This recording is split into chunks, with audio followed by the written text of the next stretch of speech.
or so minutes to talk, so we can go over whatever you want to talk about, kind of brief me on where you've been since we talked last, and we'll go for it. Okay, thanks. Mm-hmm. Well, I think last time we talked about, just my stress levels of school and work and everything.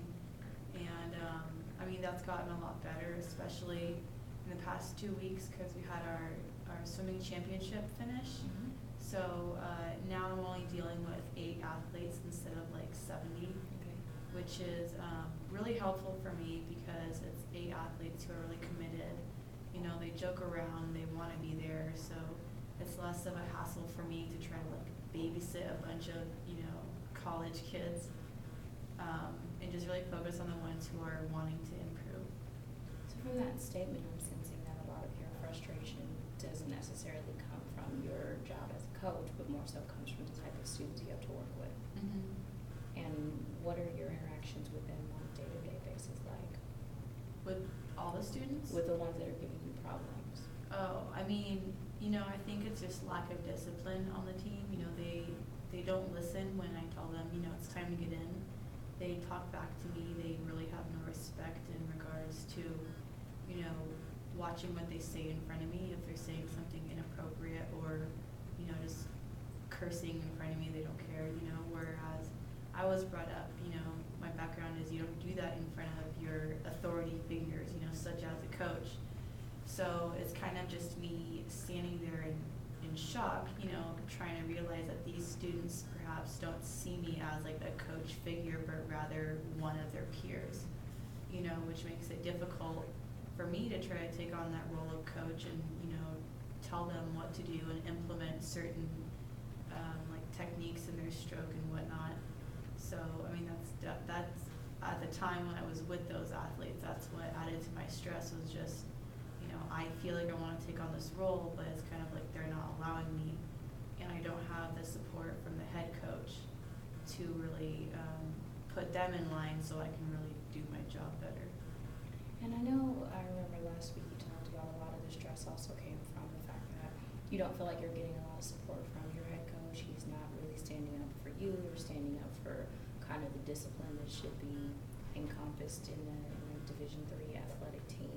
How do you feel like your relationship with him has transitioned? Do you feel like it's the same as when you first started, or have you gotten better at kind of being his assistant coach and understanding him as a person?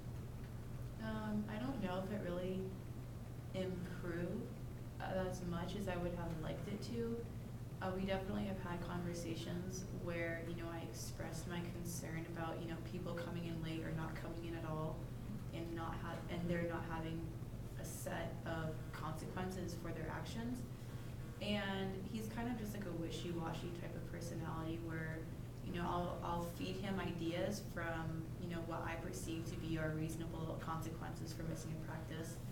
And he's just like, well, yeah, we can do that, but he never actually like puts his foot down and implements it. And then I feel kind of out of place because I don't know if I'm allowed to, as an assistant, do that on my own, or if that's stepping on his toes, making him feel, lesser than he is. So do you consider yourself having a strong personality? Yes.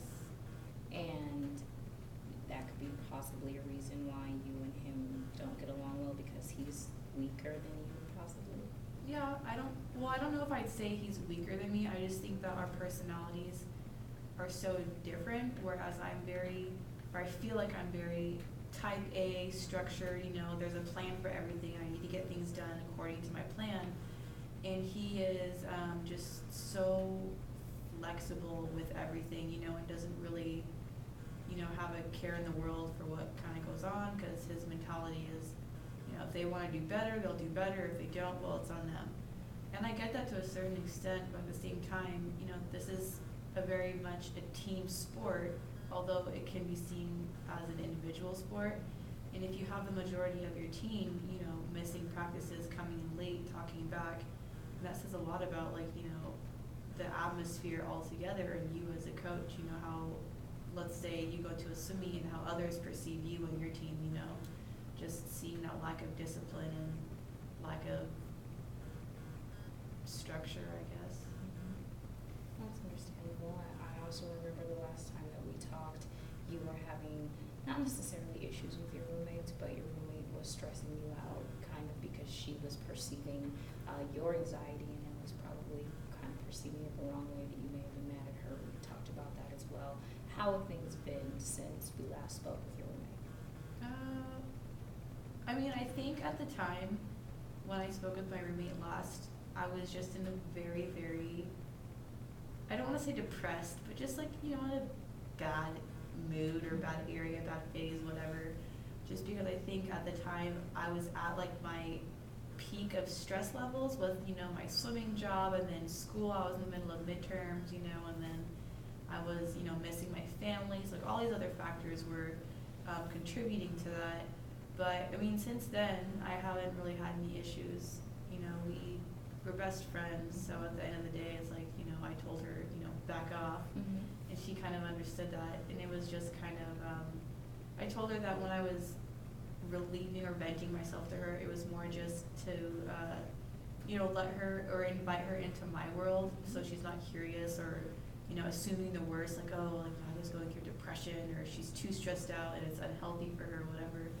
So I let her know that it was basically, you know, just informing her of what's going on in my mind. She doesn't have to worry about it, and just getting it off my chest was really helpful for me to talk to her in that sense. And I mean, things have been normal ever since. It's good.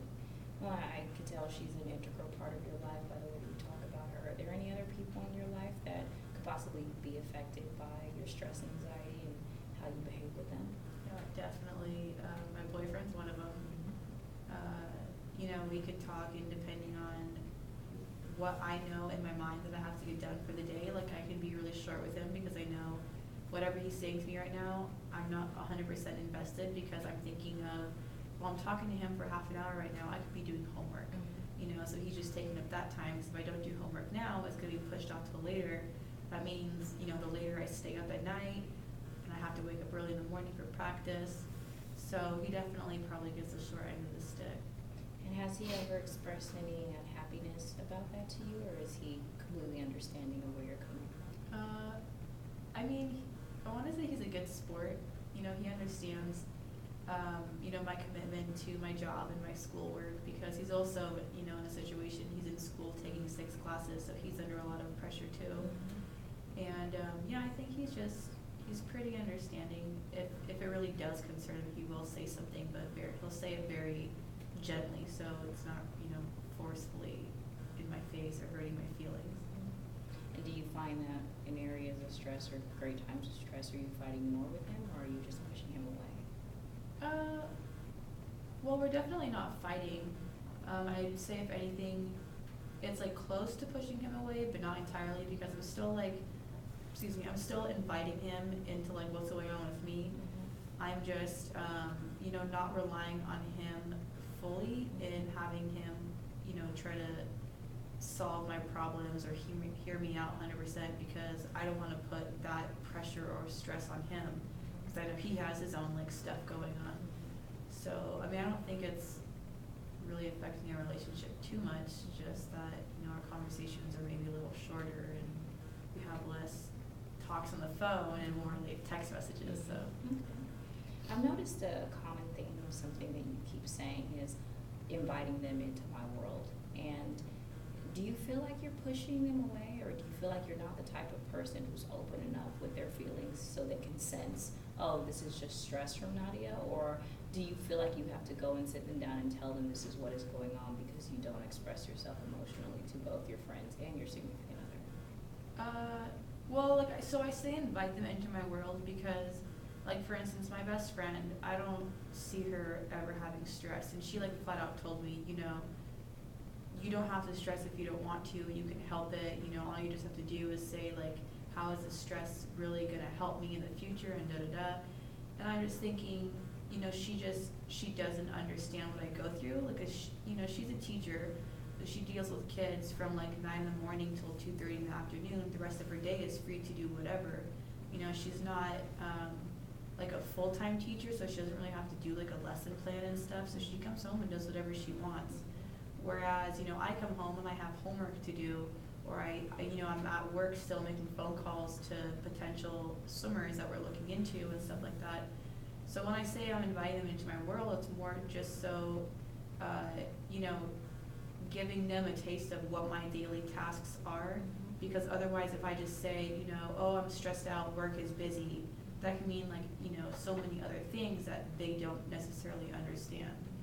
So I guess inviting them into my world is just, you know, taking them through my thought process of everything so they really can understand why I am stressed, or for instance, why I'm going straight to my room after I come home from work and not wanting to hang out, you know, it's because I want me time, or I have to do more homework, you know, and that's just how I handle things.